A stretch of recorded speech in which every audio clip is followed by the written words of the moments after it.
Vamos lá, meus amigos. Hoje a gente vai falar de chat GPT exclusivo aqui do direito eleitoral. A gente não vai perder tempo ensinando como acessar o chat GPT, como fazer o cadastro, porque isso você pode encontrar em qualquer vídeo na internet, né? Coloca lá como acessar o chat GPT, é muito simples, vai fazer um cadastro muito rápido, como se fosse fazer uma conta no Gmail, enfim, como qualquer outra conta, então é muito tranquilo, né? Então, o que a gente vai fazer aqui? A gente vai fazer o inverso. A gente vai começar de trás para frente. Então, a gente vai fazer primeiro na prática, como é que a gente faz na prática, a petição, a decisão, enfim. E aí depois a gente fala das considerações teóricas, ou seja, como é que o chat GPT funciona, como é que ele forma a base de conhecimento dele, que você já vê na prática como é que funciona, depois a gente fala desse ponto aí, tá bom? Vamos lá então ver na prática como é que funciona o chat GPT. O layout dele se divide basicamente no seguinte: no ponto central, obviamente, o chat, propriamente dito. Aqui, ó, aqui é que a gente vai interagir com ele. Aqui no lado esquerdo, a gente tem todo o histórico, então, ou seja, tudo que eu fiz no chat GPT. Né? E aqui no canto superior esquerdo, a gente tem os chats específicos. Né? Depois a gente vai ver qual é a diferença do chat específico para o chat genérico. Mas entendam basicamente o layout dele aí. Né? Vamos falar primeiro de um chat genérico, ou seja, eu posso acessar o chat, o que não é a função do nosso vídeo aqui, para interagir de forma genérica. E aí o primeiro ponto que eu preciso te falar, entenda que o chat GPT ele não é um Google em que você coloca lá, por exemplo, aqui vou colocar aqui, qual a lei das inelegibilidades. Isso aqui é muito como a gente fala no direito, né?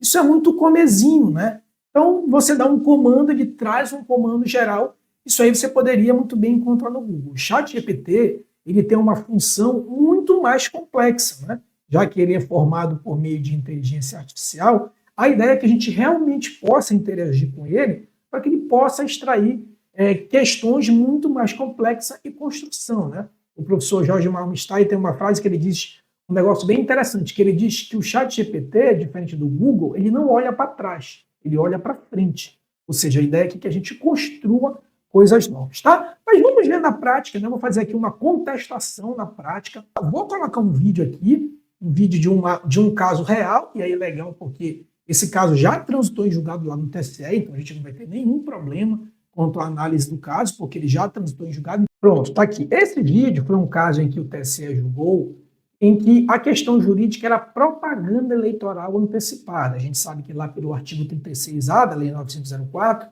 a propaganda só é permitida a partir do dia 16 de agosto e qualquer ato que venha pedir voto ou por meios indiretos, que a gente chama de palavra mágica, configura a propaganda eleitoral antecipada, em que no vídeo o candidato à reeleição lá de Roraima dizia, no jingle ele colocava, eu vou com ele, vem também. Então o TSE estava interpretando se esse jingle, né, se esse dizer eu vou com ele, se isso seria um modo de fazer pedido indireto de voto, chamada de palavra mágica, e, portanto, se isso seria uma propaganda eleitoral irregular. Vamos olhar rapidamente só para a gente se contextualizar aqui. Vamos lá.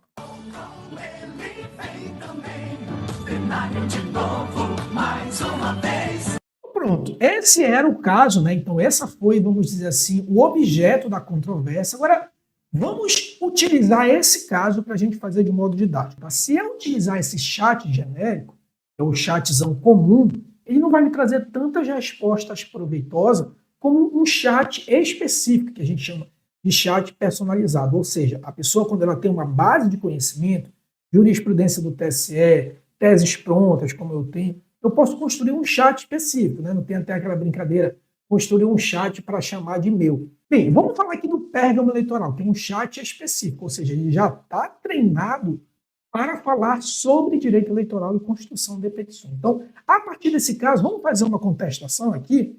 Vamos lá, então. Qual é o primeiro ponto que eu tenho que fazer? Anexar o arquivo. Vou lá, vou anexar a petição inicial, carrego a petição inicial, eu já baixei essa petição inicial, carreguei aqui a petição inicial, e aí eu posso dizer assim, ó, guarde esse documento e irei fazer uma contestação. Beleza, só dei um recado para ele que eu vou fazer uma contestação. Provavelmente ele vai dizer, ok, vou aguardar os seus comandos. Vamos pensar que a gente é um advogado mediano, né? Mediano no sentido de não ser expert no direito eleitoral. Aí eu poderia perguntar para ele, poderia informar alguma tese de defesa? Ele vai sugerir algumas teses de propaganda eleitoral antecipada. Sugeriu a liberdade de expressão, né? Sugeriu que aqui nesse caso seria a ausência de pedido explícito de voto. Então veja que no chat específico ele já deu algumas teses legais, principalmente da liberdade de expressão. Inexistência de... Olha só como ele já está bem educado para o eleitoral.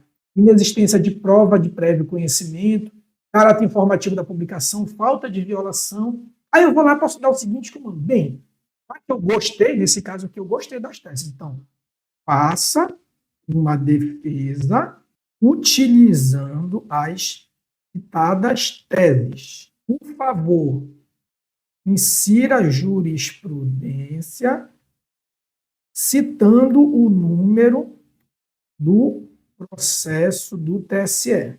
Nem precisa me preocupar se eu escrevi errado, se eu não escrevi errado. Vamos lá. Trouxe a jurisprudência aqui, ó, jurisprudência no sentido de que pode ser que não seja, então sempre tem esse cuidado de bater. Algumas vezes eu peço, checo, e está tudo ok, realmente de respeito àquele julgado. Claro, você checa, e se não achar, você joga as palavras-chave e aí traz sim um julgado específico do TSE.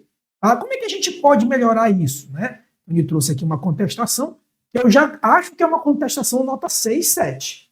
Né? Então, em minutos aí, a gente fez uma contestação 6 e 7, mas eu posso melhorar isso. Se eu subir um degrau, se eu me considerar já um eleitoralista já experiente, por exemplo, no meu caso, né, que eu já atuo no direito eleitoral há mais de 10 anos, então estou bem acostumado, inclusive, com as teses eleitorais. Eu poderia incrementar isso aqui. Eu poderia dizer aqui, ó, complemente a tese de defesa, tendo em vista que, de acordo com o artigo 38 da resolução 23610 do TSE, a intervenção dessa justiça deve ser mínima. Eu posso inclusive ir lá na resolução e copiar e colar a resolução. Então vou lá. A atuação da eleitoral na internet será com a menor interferência possível. Então o que eu vou fazer? Eu vou copiar. Veja que agora eu subi, né, de degrau. Eu já sei um pouco qual é a tese e subi de degrau. Vou copiar, colo. E, obviamente, que ele vai complementar e tornar a sua contestação muito mais robusta, né? Trouxe a liberdade de expressão, trouxe a intervenção mínima, né? A intervenção eleitoral, ao contrário, precisa de interferência mínima. Então, inexistência do prévio conhecimento, ou seja, ele bateu até numa preliminar. O que me permite maior fidedignidade aqui? Porque eu construí esse chat GPT com base em resoluções do TSE, alimentei na base de conhecimento dele a resolução do TSE, obras com respectivas citações, obviamente, né, para resguardar o direito autoral, as teses sintetizadas que eu mesmo fiz da jurisprudência do TSE. Então, por isso que ele trouxe aqui algo muito mais fidedigno. Pessoal, eu acho que a gente não levou aqui 10 minutos para fazer essa contestação. Depois eu posso copiar e colar ela, e claro, eu vou copiar, vou levar lá para dentro do Word, e aí vou construir meu texto, e claro, dar o refino, confirmar os dispositivos, né, se realmente é isso. Vou confirmar a jurisprudência. Já falamos que é muito importante a janela de contexto. Outro ponto importante, preciso utilizar chats customizados, evitar usar os chats em geral, genérico. Onde é que eu posso pegar esses GPTs, né? Esses GPTs específicos? Para canto superior esquerdo, explorar GPT, e posso colocar aqui. Por exemplo, eu quero pegar um chat específico do professor Marmestein, que é o FIRAC, mais, se não me engano. Vamos lá. FIRAC, Análise Jurídica Profunda. É um chat específico do professor Marmestein, né? Então eu vou lá. Claro que no eleitoral vai ser melhor porque ele é específico. Aqui é específico o jurídico. O eleitoral vai ser específico, o Pérgamo vai ser específico jurídico eleitoral. O que é o FIRAC? Um acrônimo americano, né? Uma sigla americana, que basicamente faz uma análise da estrutura de uma peça. E a grosso modo, vou dizer bem, a grosso modo é relatório, tese jurídica e aplicação da tese jurídica. No nosso caso aí, relatório, trata-se de propaganda eleitoral antecipada. Qual é a tese jurídica? A tese jurídica é se a propaganda antecipada por meio de palavras mágicas ocorreu ou não. E a aplicação no caso concreto.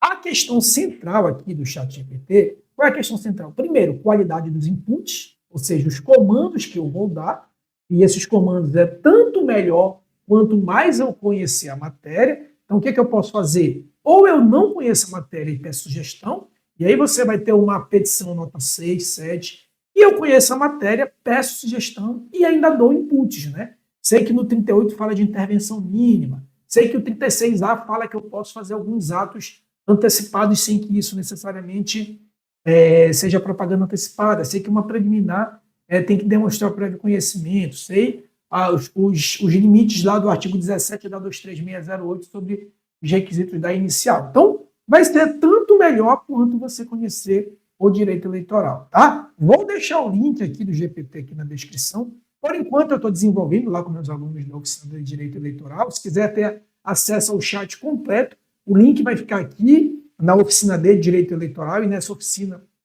você pode ter acesso ao chat, né, ao pérgamo eleitoral. Tá bom? Um forte abraço e até a próxima.